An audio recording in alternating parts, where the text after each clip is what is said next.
plaît, soyez-en conscients quand vous commencez ce chemin de développement personnel et de compréhension, c'est que l'autre ne peut plus vous mettre dans une case. Et ça, c'est extrêmement dérangeant.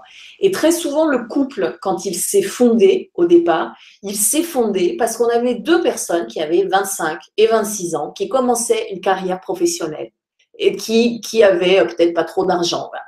Et puis 10 ans après, il se passe quoi, Estelle? Il se passe que tu as un emprunt terrible sur le dos parce que tu as acheté une maison. Il se passe que tu as 2 enfants. Il se passe que tu n'as pas beaucoup d'aide parce qu'avant, il y avait tout village et tes parents qui étaient là. Et ben, tu n'es plus celle qui avait 25 ans. Tu n'es plus sur l'accord de couple qui avait 25 ans. Et là, ça demande aux deux dans le couple de percevoir l'autre, non pas avec des yeux d'il y a 10 ans, non pas en fonction de tes besoins. Oh là là, j'ai eu une dure journée de travail, j'aurais bien aimé que le repas soit fait. Ok. Mais est-ce que c'est une envie? C'est un désir. Mais au fond de toi, le besoin, c'est quoi? C'est manger. Ben, ce n'est pas la même chose. Et si tu dis j'ai besoin de manger, on trouvera une solution. Et voilà, tu vois, je voulais parler un petit peu des désirs et des désirs qui sont vains souvent. C'est la projection. Alors, le désir, c'est soit quelque chose d'un peu égotique. Oh, j'aimerais ci, j'aimerais ça. Donc, je demande à l'autre de satisfaire mon désir parce que moi, je ne réponds pas à mon désir. Donc là, c'est un petit peu compliqué. Oh, j'aimerais que la vie soit fun. Ouais, ben non, ben ça serait bien que ma femme ou mon époux ou mon enfant rende la vie fun. Ah, mon enfant, il n'est pas du tout marrant, hein. Il n'est pas du tout fun. Moi, je rentre d'une journée de travail, il ne me fait pas des grands sourires, il ne m'a pas fait un joli dessin, en plus, il a des problèmes en classe. Ok, qu'est-ce que tu es en train de faire dans la relation de couple avec ton enfant? Tu es juste en train de projeter l'enfant idéal pour pouvoir tranquillement t'occuper que de toi au travail. Ah non, c'est pas ça, non, non, non, non. L'enfant, lui aussi, il est en train de se construire. Et puis toi, ta journée de travail, c'est bien, mais tu es aussi un père. Donc tu sais quoi, celui qui travaillait, tu vas le laisser au placard. Puis quand tu arrives à la maison, tu es et un père et un mari. Et aussi celui qui peut faire à manger et la cuisine, par exemple. Et c'est vraiment ça qui est important aussi dans la relation de couple que l'on peut avoir. Alors, c'est une relation quand tu projettes des désirs, mais ça peut devenir une co-création quand les deux individus sont à part égale et expriment des besoins. Mais normalement, tu dois être capable, en capacité de répondre à chacun de tes besoins. Et le besoin, c'est la sécurité, c'est manger. Tu vois, c'est des choses qui sont assez simples. Et tout le reste, finalement, c'est pas très, très important. Et dans la relation de couple, le problème, c'est qu'on passe son temps à se mélanger des affaires qui ne sont pas de ici et du maintenant. Oh là là, moi je suis une petite fille qui a peur, j'ai besoin d'assumer une sécurité financière. Qu'est-ce que je vais faire dans ma relation de couple? Je vais demander et je vais peut-être même exiger inconsciemment que mon conjoint gagne suffisamment d'argent pour que je n'ai pas à expérimenter le manque. Mais c'est moi qui ai mis l'échelle du manque en place toute seule. Et puis pour certains, l'échelle du manque, elle est là. Pour l'autre, elle est là. Et donc, quelque part, dans cette relation à l'autre, mais j'empêche mon mari éventuellement de démissionner, de changer de travail. Parce qu'il sent qu'il m'aime. Il sent que fondamentalement, ça va toucher une peur énorme et que je risque de m'écrouler. Mais là, tu vois bien que je suis en train de demander à mon conjoint de répondre. C'est pas un besoin, c'est presque un désir. Et c'est là où, en mettant, si tu veux, les curseurs au niveau juste, c'est là où, en comprenant que je peux assumer mes propres besoins, finalement, l'autre va se retrouver sans mon regard. Et donc, il va avoir une ouverture énorme et d'énergie dans ce qu'il va pouvoir mettre en place. Alors là où c'est intéressant, c'est que tu peux dialoguer avec l'autre. Quand tu comprends un petit peu comment tu fonctionnes, ce qui s'agite en toi, si à un moment, c'est la petite fille qui prend le pas, oh là là, je suis toute tordue là. Ou si à un moment, oh là, ça, oh là là, t'as vu, regarde. Alors t'imagines, dans ma relation de couple, déjà, si je suis toute bizarroïde, c'est compliqué. Donc si j'arrive un petit peu à être claire par rapport à mes besoins, etc., je peux dialoguer avec l'autre. Et là, je vais lui dire, écoute mon chéri, Bon, tu as vu, je prends toujours le principe de je suis une femme quand même. Hein. Bon, je suis désolée, mais c'est comme ça. Hein. C'est plus facile. Écoute, mon chéri, voilà ce que je te propose. On va faire un échange. Est-ce que c'est OK pour toi d'assumer la sécurité du couple et de la famille? Et puis moi, je vais gagner plein d'énergie, plein de temps, parce que vraiment, ce truc de la sécurité, j'ai pas besoin de beaucoup, mais ça me demande beaucoup d'énergie que de m'y consacrer. Mais par contre, je vais rester consciente. Et je vais plutôt m'occuper de l'empathie, de la famille, de fluidifier les relations, peut-être de me charger un petit peu plus de la maison, de l'entretien de la maison. Mais tu fais le choix de prendre en charge l'entretien de la maison. Et ce qui est important dans ce deal que tu vas passer avec l'autre, et c'est là où c'est vraiment une co-création, c'est qu'à tout moment, elle peut évoluer. C'est-à-dire que si à un moment, ton compagnon n'en peut plus de son travail, il faut que ce soit parfaitement OK pour toi de lui dire « laisse tomber la sécurité, regarde, on peut faire plein de choses ». Et là, bizarrement, dans le couple, tu vas récupérer une capacité à créer, une capacité à réfléchir. OK, on a une grande maison, on la met en vente, on va déménager. Est-ce que tu peux faire une activité sur le net? Dans quoi tu aimerais te lancer? Je suis prête à t'accompagner. Par contre, si tu gagnes moins, il va falloir que moi, par exemple, je me mette peut-être à gagner un peu plus pour qu'on retrouve l'équilibre financier de la maison. Ça veut dire que je suis désolée, mais je ne pourrai pas prendre en charge autant que je l'ai fait le bien-être de la famille, la fluidification des relations, le ménage et les bons petits plats. Mais tu vois que là, dans le couple, il n'y a pas une relation. Il y a vraiment, chacun est libre de créer et le couple peut évoluer. Sinon, il est figé. Et là, il y a des surprises qui ne sont pas terribles. Et quand tu as un couple comme ça qui comprend, donc ça passe d'abord, je comprends comment je fonctionne. OK, qu'est-ce qui se passe chez l'autre? Mais en fait, à ce moment-là, tu as 100% d'une des personnes, 100% de l'autre personne. Et là, tu arrives à un couple, c'est pas, on ne décuple pas la relation, c'est 1 million de fois. Il n'y a pas de nombre, si tu veux, parce qu'on a deux esprits libres, deux personnes libres qui choisissent véritablement de faire quelque chose ensemble à la mesure de ce qui est juste et de leurs besoins à chaque instant qui passe. Et dans ces cas-là, tu vois, tu n'oublies pas le quotidien, tu n'oublies pas qu'il faut aller faire des courses, tu n'oublies pas qu'il faut changer la voiture. Mais il n'y a pas de peur par rapport à tous ces soucis quotidiens. Voilà. Ce qu'on peut garder à l'esprit, c'est pour rester à la fois libre de ses choix et même permettre à l'autre de le découvrir, puisque si on lui permet d'être lui-même ou elle-même, en ne l'enfermant pas dans une réalité par rapport à une de ses facettes, parce qu'on peut stigmatiser l'autre aussi, ça permet de voir l'autre dans son rôle qui est le plus juste, et à ce moment-là, la relation est juste aussi. Et puis, alors, la notion du temps par rapport à la réalité quantique. Ben, le temps n'existe pas. Le temps, c'est une création humaine parce qu'on a vu le soleil se lever et le soleil se coucher. Mais en réalité, en plus, il faudrait aller lire un petit peu ce qui se passe au niveau des… Ils sont en train d'avancer au niveau quantique, les cristal-temps, etc., les cristaux-temps. Le temps n'existe pas. C'est une succession d'instants présents. Et d'ailleurs, c'est une ineptie, mais si tu parles de temps, tu vas créer une frise chronologique et on va retomber dans la relation. Et en réalité, quand tu regardes ce qui se passe, même au niveau de l'histoire, à chaque fois, ce sont des co-créations, des projections, etc. Mais en histoire, tu peux étudier du point de vue du pauvre, du roi, tu peux étudier du point de vue de la fenêtre gauche ou de la fenêtre droite, et c'est pas la même histoire. Il n'y a rien qu'à regarder, par exemple, ce qui se passe quand il y a un vainqueur et un vaincu. Ben, il suffit que c'est été inversé et c'est plus la même histoire. Et dans le couple, c'est pareil.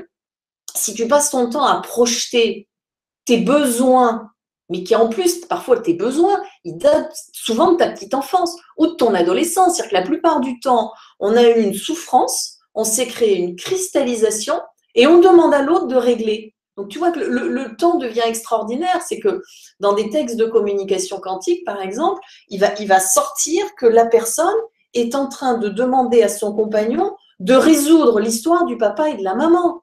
Et d'ailleurs, nous, en tant que femmes, il se passe beaucoup de choses. J'en discutais avec des amis il y a peu, où on se disait, mais en fait, on a reproduit, on est allé chercher plus ou moins le modèle du papa à un moment ou à un autre. Parce que le modèle du papa, c'est un modèle, il n'est pas parfait, mais au moins, je suis en vie, je suis en bonne santé, donc ça, c'est que ça a fonctionné. Ça aurait pu être mieux, mais je ne le saurais jamais. Et puis, j'ai toujours cette capacité à imaginer que ça pourrait être pire. Donc, finalement, ce que j'ai, c'est génial. Donc, quelque part, on sait d'ailleurs que le divorce, par exemple, ça devient maintenant une norme. Et donc, j'ai souvent des amis qui me disaient, mais c'est terrible pour les enfants. Et je crois que moi, je souriais en disant, mais non, c'est juste extraordinaire. Bon, j'ai une capacité à changer comme ça les histoires. C'est vraiment une façon de point de vue. Et tu vas voir que c'est ce qui est intéressant, c'est que ce point de vue crée une autre histoire. Et j'en dis, mais vous vous rendez compte que vos enfants vont avoir l'image du père en couple, vont avoir l'image du père quand il n'est plus avec maman. C'est-à-dire, qu'est-ce qui se passe quand il est tout seul? Qu'est-ce qui se passe quand il est avec des nouvelles copines? Est-ce que c'est maman qui délire ou est-ce que c'est papa qui délire? Et puis maman toute seule, qu'est-ce que ça donne? Et puis maman avec un autre homme. Et finalement, moi, ok, mes parents ont divorcé, mais j'ai vu au moins 2 modèles d'hommes, mon père et éventuellement le compagnon de ma mère. Ce qui fait qu'en tant que femme qui grandit, j'ai au moins 2 modèles. Et c'est une richesse extraordinaire parce que à ce moment-là, tu sais que tu ne vas pas forcément te renfermer sur un modèle. C'est une richesse et c'est une ouverture d'esprit. Alors bien sûr, ça demande aussi de la part des ex-compagnons de ne pas forcément se taper dessus et d'ouvrir la possibilité aux enfants de comprendre que le couple, ça peut être aussi une évolution.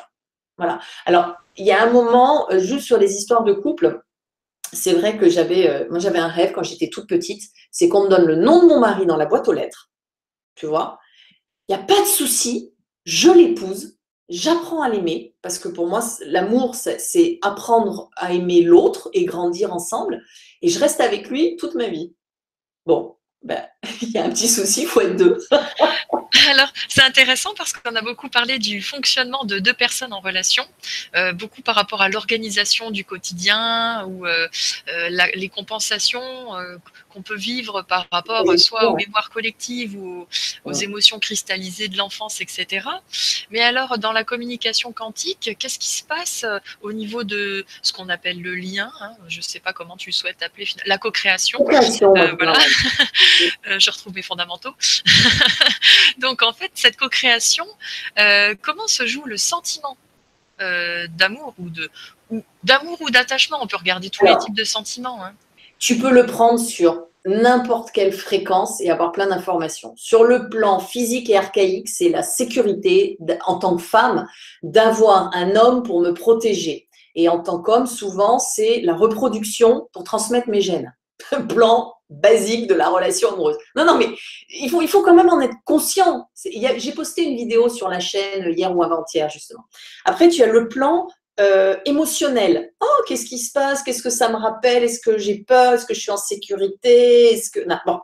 Ensuite, il y a le plan des phéromones.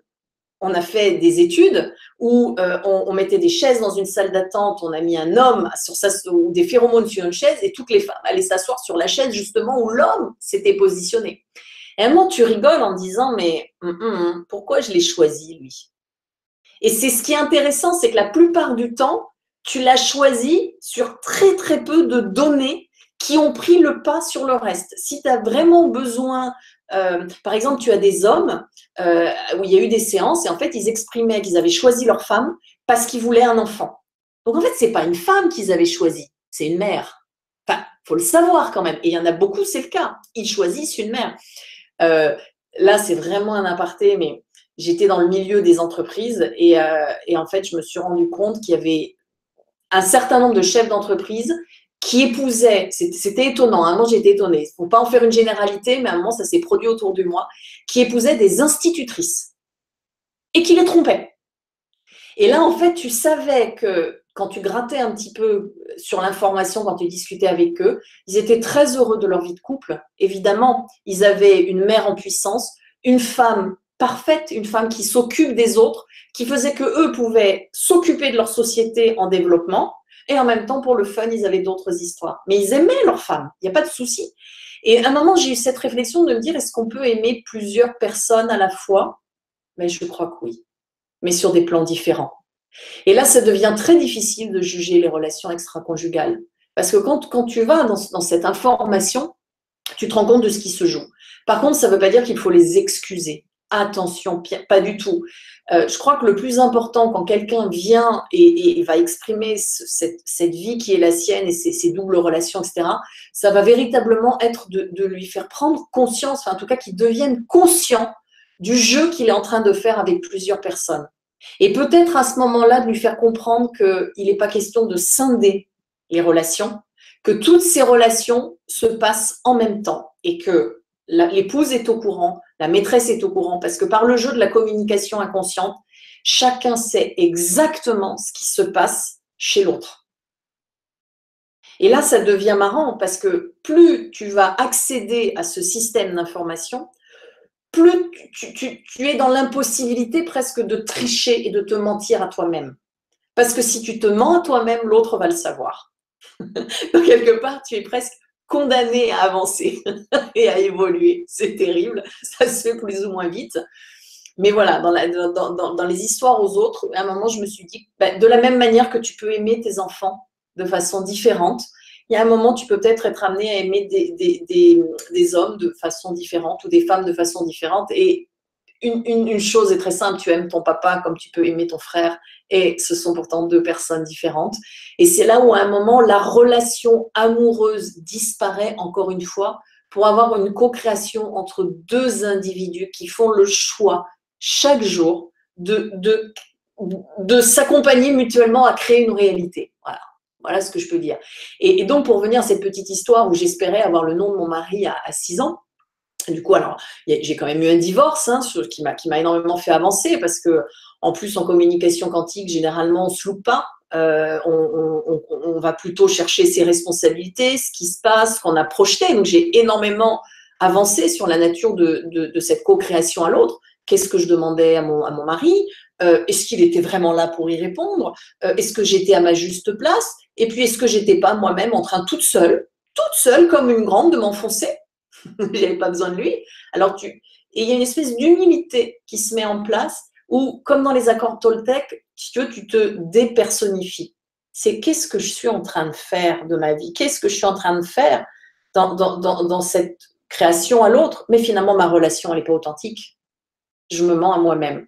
Et je crois que ce jour-là, ça va te paraître étonnant, j'ai compris que je pouvais aimer à peu près n'importe qui. Mais ce que j'avais compris quand j'avais 6 ans, quand je disais « mettez-moi le nom d'un homme dans une boîte aux lettres », et là, ce qui est fabuleux, c'est que tu arrives à un point où tu comprends que tu n'as pas besoin de l'autre. Donc, si tu n'as plus besoin de l'autre, c'est une liberté, c'est un choix. Et là, tu peux te mettre à vivre des choses extraordinaires. Maintenant, il faut bien partir sur les mêmes bases avec l'autre ou le prévenir, parce que ça peut créer aussi un déséquilibre. Voilà. Et il y a une petite phrase que j'ai écrite quand j'ai présenté la webconférence qu'on faisait ce soir, c'est 2 êtres entiers qui créent une réalité qu'ils se partagent. Tu vois, c'est un peu ça. C'est là où on va décupler la relation. Il n'y a plus de limite. Voilà. C'est plus, il y a une orange coupée en 2 avec les pépins qui s'assemblent. Non, non, c'est 1 + 1 et ça fait 100, quoi. Alors, tu soulèves le mot limite et c'est intéressant parce que j'ai eu, c'est vrai, quelques réactions de personnes qui me disaient, mais alors si tout se recrée dans l'instant, tout peut changer tout le temps, est-ce que c'est pas une excuse pour certains de faire les girouettes, de s'excuser de certaines inconstances, frivolités, manque de prise de responsabilité, etc. Où est la juste mesure, en fait, dans ce qui est juste pour nous et puis qu'on assume, même s'il y a beaucoup de changements, et une inconstance ou une personne qui est perdue, enfin, comment tu fais la distinction? C'est très simple. Une inconstance, très souvent, c'est un phénomène de fuite ou c'est un désir. Donc, tu n'es pas juste. Si tu es dans la fuite, c'est quelque chose que tu n'assumes pas ou une étape que tu ne souhaites pas transformer, dépasser, ou alors que tu as peur, ou qu'il y a de l'injustice, ou qu'il y a de l'humiliation et tu retombes sur des vieilles histoires. Et si c'est un désir, c'est pas juste non plus. C'est que tu es déjà en train de revenir à un petit enfant égotique qui veut, et sous-entendu, qui veut profiter de l'autre. Elle est où la co-création? On retombe dans la relation. Alors, avec moi, ça ne joue pas. En communication quantique, ça sort dans le texte. Et ça, je dirais que c'est peut-être un des gros avantages quand tu arrives à dialoguer avec toi-même, avec quelqu'un, c'est que tu te loupes pas et il n'y a pas de concession. Et combien on en a vu qui arrivaient en disant « Ah oui, mais j'en ai marre, c'est de sa faute ». Et dans le texte, ça sortait « Attention, en fait, c'est moi qui exige de lui qu'il soit à mon service ». Ah, c'est pas la même histoire. Donc, en fait, vous exigez de votre épouse ou de votre époux qu'il soit à votre service, et parce qu'il ne répond pas à cette attente, vous allez ailleurs? Ok. Mais vous savez quoi? On est en train de rejouer le victime bourreau sauveur, là. C'est comme vous voulez. Mais il y a un moment, va peut-être falloir que vous preniez vos responsabilités. Merci pour cet éclairage. J'en profite pour faire un petit clin d'œil à Noari qui nous suit et qui dit, mais alors Agathe, si tu dis qu'on peut aimer plusieurs personnes en même temps, c'est pour avoir plusieurs cadeaux de Saint-Valentin, que c'est malin. Attention, ça veut dire qu'il va peut-être falloir que toi, tu en fasses aussi plusieurs. Là, il y a un désir de... Il y a une compensation, là, il y a vraiment une attente. Enfin, c'est pour rire. Eric nous dit « Je retiendrai qu'il faut garder conscience de l'évolution de la situation de chacun dans le temps, entre la rencontre, le désir, puis une situation différente que l'évolution et le temps présent. » Ça, c'est peut-être... on comprend l'idée générale. Hein. Oui. À chaque heure aussi, à chaque seconde. Je vais te raconter une petite histoire, mais c'est très marrant. Bon, moi, je n'ai pas appris dans les livres, c'est vrai que c'est en vivant, j'avais les infos comme ça qui arrivaient et il y avait vraiment un dialogue très, très fort.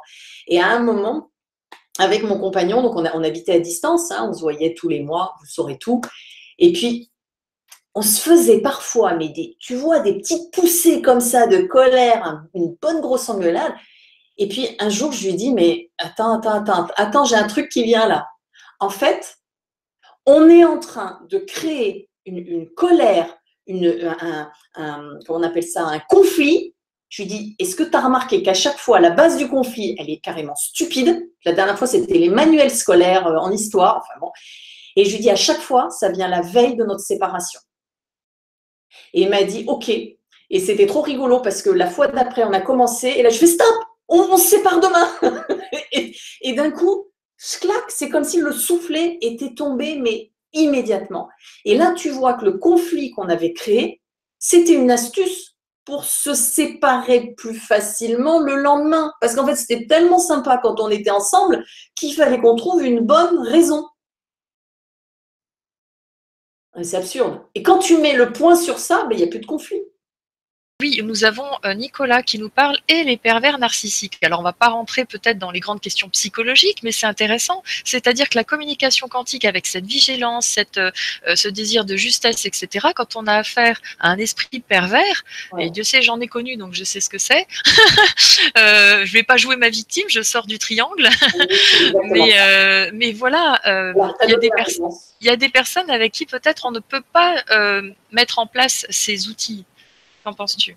Mais j'en pense tout simplement qu'à ce moment-là, si c'est toi qui choisis ce que tu es en train de créer. Si tu n'as pas envie de jouer avec la personne, tu vas faire ta vie ailleurs. Tu n'as pas besoin de la faire rentrer dans ton influence. Et tu l'as très très bien dit, le pervers narcissique, généralement, dans les textes, va sortir. Mais ce qui est intéressant, c'est que dans un texte, tu vas écrire aussi pourquoi tu as choisi un pervers narcissique. Parce qu'un pervers narcissique, je veux dire, il a bien fallu que tu le rencontres à une soirée, il a bien fallu qu'il y ait une attirance commune. Donc, il y a toi, quel plan tu as soigneusement choisi de garder pour tomber ou avoir un sentiment amoureux.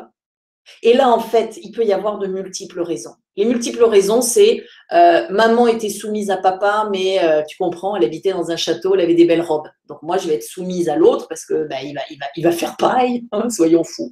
Ça peut être tout simplement, dans mon histoire, je n'ai pas le droit d'exister. Parfait, bah, t'en trouves un qui va t'écraser. Et puis alors, il va vraiment te donner, tu vois. Alors là, c'est un jeu pervers. Mais ce jeu-là, quelque part au fond de toi, il y a une partie de ton cerveau, de tes hormones, de ton inconscient qui est allé se jeter dans les bras de l'affreux bonhomme. Le pervers narcissique, pour qu'il existe. Ou bonne femme, il y a les deux, on ne va pas commencer à créer des guerres. Je parle toujours en tant que femme, c'est pour ça. Mais le pervers narcissique, pour qu'il existe, il faut être deux. Si tu le laisses tout seul dans son coin, il va tourner en rond. Et j'ai coutume de dire aussi que déjà, parce que c'est quand même un mot qui est à la mode. Avant, c'était les paranoïaques, etc., hein, qui souvent regroupaient les mêmes situations. Le pervers narcissique, si tu veux le regarder dans sa multidimensionnalité, il est aussi un fils. il est aussi un père, il est aussi un collègue de bureau. Et il n'est pas pervers narcissique dans toutes ses relations. Et je mets volontairement le terme de relation. Pour que ça s'exprime, il faut que ça vienne exactement toucher, encore une fois, le lien, cette partie-là chez les deux personnes. Donc, si toi, tu mets en mouvement et que tu es capable de jouer avec tes facettes et d'être consciente, ben, en fait, c'est très marrant parce que moi, j'en ai connu un ou deux, mais ils ne l'ont pas été avec moi. Parce qu'en fait, il n'y avait pas en moi quelque chose pour accrocher ce lien et pour jouer ce jeu à deux. J'ai même une fois mes parents qui ont eu très très peur. Et bien bizarrement, j'ai beaucoup appris avec cette personne. Et tu vois, comme d'une relation qui, sous un regard, peut être une forme de relation en bourreau, victime, sauveur, je suis arrivée à avoir une forme de relation où j'ai appris quelque chose. Mais c'est vrai que ça demande aussi d'être très au clair avec soi-même. Et on a des hommes ou des femmes qui ont vécu des vies difficiles et qui ont besoin d'accompagnement. Donc, c'est pas, ouais, j'ai trouvé comment. Ça peut être très rapide, mais il peut aussi y avoir besoin d'un sacré accompagnement en fonction du vécu, en fonction de ce qui a été installé dans les processus chez la personne. Voilà. Et puis, tu en as des pervers narcissiques qui sont aussi plus ou moins subtils. Hein. Donc, tout ça, on pourrait rentrer dans le détail. Mais c'est vrai que je n'ai pas trop besoin de rentrer dans le détail parce que ça sort dans le texte. J'ai les infos en temps et en heure, quoi, selon chaque personne. Et ça m'amène à te poser une autre question aussi. Tu sais, on dit souvent que lorsqu'on n'aime pas quelque chose chez quelqu'un, d'ailleurs, ça se vérifierait aussi avec les bons côtés, mais on les oublie souvent. On s'attache aux côtés qui nous dérangent. Le phénomène de miroir, ce serait une partie dont on n'a pas pris conscience et qu'on a en nous-mêmes, quelque chose comme ça. Comment tu vois ce phénomène de miroir du point de vue de ta vision quantique et de la communication quantique? Alors, si je parle d'un phénomène de miroir, je suis déjà dans la linéarité d'une relation à l'autre. Il y a une image, il y a un reflet. On est bien dans deux choses qui sont en lien. Ce que je transmets et là où j'amène les gens, c'est vraiment à prendre conscience que nous sommes un ensemble de fréquences et de points de vue différents. C'est-à-dire qu'à la fois, je suis l'observateur. Donc, en étant l'observateur, qui est un peu une forme de jugement, mais c'est complètement OK, hein, une pensée une croyance, tout ça, c'est une observation. Je définis déjà en partie l'autre. C'est qu'au lieu d'être 100% lui-même, si j'ai choisi de le voir comme ça, je l'ai déjà défini à 15%. Il accepte ou il n'accepte pas. Mais déjà, il ne lui reste plus que 85%. En même temps, je suis rien. C'est-à-dire que sur certaines parties de la personne, je ne les vois pas, je ne les perçois pas, donc il n'y a pas de relation, il n'y a pas de co-création, il n'y a rien. Donc, si je définis mon compagnon comme mon compagnon, je suis observateur parce que je l'ai mis dans une case, mais en même temps, si je choisis de ne pas voir ou j'en ai pas conscience que, par exemple, il a des capacités autres, là, il n'y a rien. En même temps, dans cette histoire de co-création, je suis qui je suis, plus ou moins dans mon potentiel. Donc, tu vois que déjà, je suis déjà 3 formes différentes, 3 perceptions différentes et 3 consciences différentes. En même temps, je suis l'autre parce que c'est un être humain et qu'il y a des échanges sur le plan émotionnel, etc. Donc, je le perçois. Et effectivement, je peux aussi être le miroir. Mais là, on rentre dans une pensée systémique où on se rend compte qu'en tant qu'individu, je suis observateur, rien, je suis l'autre et je suis éventuellement miroir. Mais en fait, le miroir, c'est l'autre qui m'observe. Hein, sur toutes mes fréquences et tous mes plans à la fois. Donc, en fait, cet effet miroir dont tu me parles, c'est encore définir la réalité, ma réalité avec l'autre sur un plan, donc ma relation. Et c'est ce qui est extraordinaire, c'est que quand tu n'aimes pas quelque chose chez l'autre, oui, ça peut être je suis l'autre, parce que je sais qu'il ne l'assume pas, donc ça ne me plaît pas, tout bêtement. J'ai senti qu'il n'assumait pas qui il était, donc ça ne me plaît pas. Mais en fait, c'est que je sais très bien dire. Effectivement, en fait, il y a l'effet miroir, mais peut-être aussi que ça ne me plaît pas parce que, en toute conscience, c'est OK et c'est juste que cette facette de lui n'a pas à être présente dans ma réalité parce que je fonctionne différent. Donc, que répondre à ta question? J'ai déjà 3 réponses. Donc, il y a un moment, on n'est pas là pour dire ça me plaît pas. C'est vraiment de dire comment je réagis. Qu'est-ce que j'en fais? On sort vraiment de la notion de jugement. C'est vraiment, voilà, il y a une information. Est-ce que ça peut être un peu réducteur de voir les interactions du point de vue de l'information, ou selon toi, c'est un peu un garde-fou justement pour éviter d'être dans les jeux de compensation, d'ego? Tu sais, il y a un moment, le jeu d'ego, c'est un jeu d'expérience aussi. Pour moi, c'est complètement OK à partir du moment où tu en es conscient. C'est vraiment ça le mot. Alors, j'ai choisi de parler d'information parce que c'est un terme qui est assez neutre. Il n'y a pas de positif, il n'y a pas de négatif. De la manière que dans une relation, finalement, il n'y a jamais de point positif et de point négatif. Parce que si tu regardes le jour J, on s'est grondé, mais J+2, ben, finalement, ça m'a permis de sortir une bonne dose d'hormones qui m'aurait peut-être rendu patraque 2 jours après. À J+6, en fait, je me dis, ah, mais c'est pas mal parce que c'est sorti et ça a peut-être évité. Donc, il n'y a pas de positif, il n'y a pas de négatif. Il y a juste cette conscience de ce qui est en train de se jouer dans ce que je mets en place avec l'autre. Voilà. Après, si tu veux jouer un jeu égotique, c'est OK aussi. Mais juste, tu en es conscient et surtout, tu es capable de sortir de cette relation à l'autre, c'est-à-dire de revenir à toi et de percevoir l'autre aussi globalement dans ce qui est en train de se jouer. Mais là, en fait, c'est là où il n'y a plus d'enjeu parce que tu ne vas pas combler un désir. Puis il n'y a même plus de besoin. Il y a juste toi. Donc ça c'est ma grande phrase. C'est je fais les choses pour moi. Donc si je les fais pour moi, je ne suis pas en train. Bon, il faut être correct. Hein. C'est pas je vais m'acheter une super belle voiture juste pour avoir une super belle voiture. Mais ça peut être complètement OK d'acheter une super belle voiture. Mais tu le fais pour toi et tu fais avec l'autre. Et le point, il est essentiel, même dans tes relations professionnelles, par exemple avec tes clients. Si tu fais pour ton client, tu risques de passer à côté de ton projet, de la pérennité de ton entreprise, de perdre des objectifs. Par contre, de faire pour toi, dans qui tu es, de super bon au boulot, dans ton potentiel, avec le client, c'est-à-dire que le client, à un moment, s'il se laisse porter, on retrouve victime, bourreau, sauveur. Donc c'est pareil, c'est OK, le client est là, moi je suis là, on choisit de faire quelque chose ensemble. Maintenant, si c'est terminé, bah, c'est terminé. Mais ça ne veut pas dire qu'il n'y aura pas d'autres choses après en fonction de l'évolution. Donc oui, tu sors du conflit, tu sors du jugement, tu sors de l'humiliation, il n'y a plus de trahison. C'est juste, tu vas faire quelque chose avec l'autre. Voilà. On peut rester en désaccord toutefois en assumant tout à fait ce qu'on est. On peut être en désaccord avec ce que l'autre co-crée avec nous, c'est-à-dire que l'autre s'assume, il prend une décision et on peut très bien ne pas être en accord et puis dire bon bah c'est un fait et puis voilà. C'est ça, mais l'accord est déjà un jugement. En fait, c'est un petit peu quand on a oui, je vais créer ma réalité, tu sais, cette grande phrase. On oublie juste que la réalité, on ne la choisit pas tout seul. Et que oui, l'autre, il peut avoir fait quelque chose, mais qu'est-ce que je vais faire, moi, dans cette situation? Je ne suis pas en accord, mais je pourrais être en accord, c'est pareil. La situation, elle est là. Qu'est-ce que j'en fais? Tu vois, finalement, être en accord ou en désaccord, ça n'a pas d'importance. Dans des prises de décision, ça peut l'être, non? Si tu veux, mais c'est un jugement. Moi, je parle plutôt d'agréable et désagréable, mais à un moment, si tu dis je le fais, bah, il n'y a plus d'accord ou de désaccord, quoi, tu le fais. La situation, elle est là, qu'est-ce que tu vas en faire, toi, toute seule? C'est super parce qu'en fait, je vois que tout nous ramène à nous assumer pleinement et à être acteur de sa vie.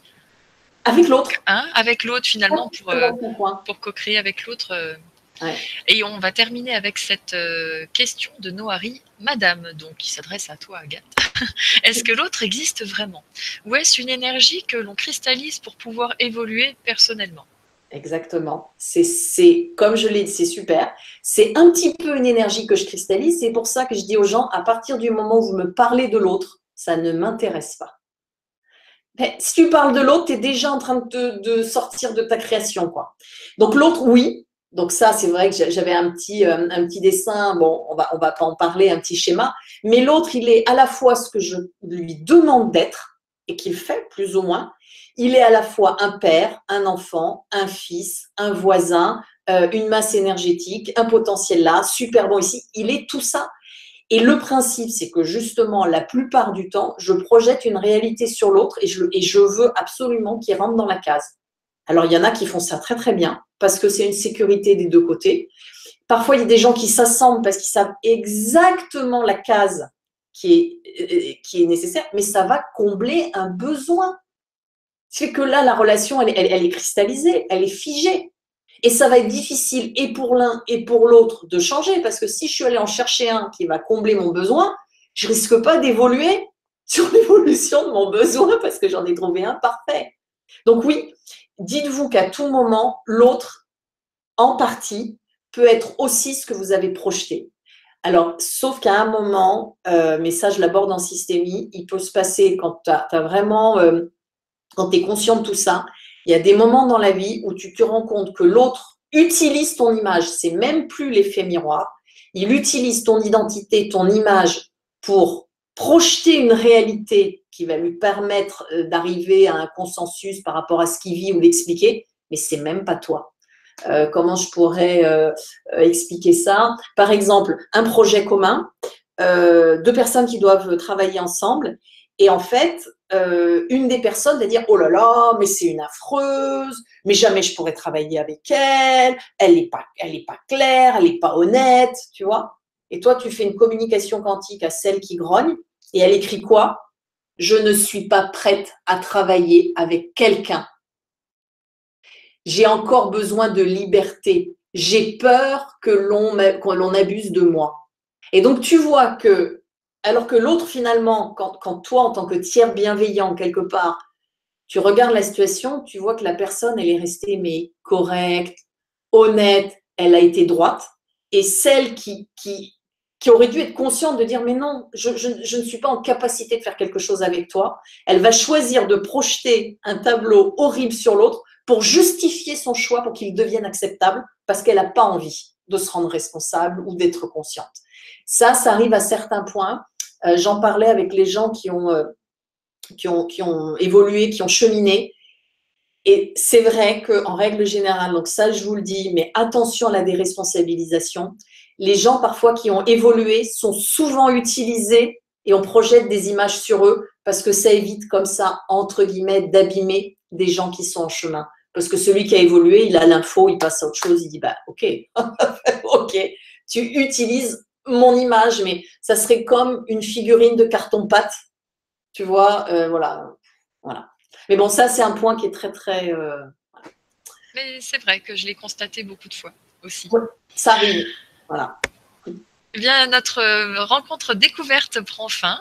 Merci infiniment Agathe pour tous ces éclairages. J'espère que ça vous a rendu service à tous, vous qui nous suivez, vous qui regardez cette vidéo en rediffusion, puisque bientôt ce sera disponible à nouveau sur la chaîne YouTube Soneva Organisation.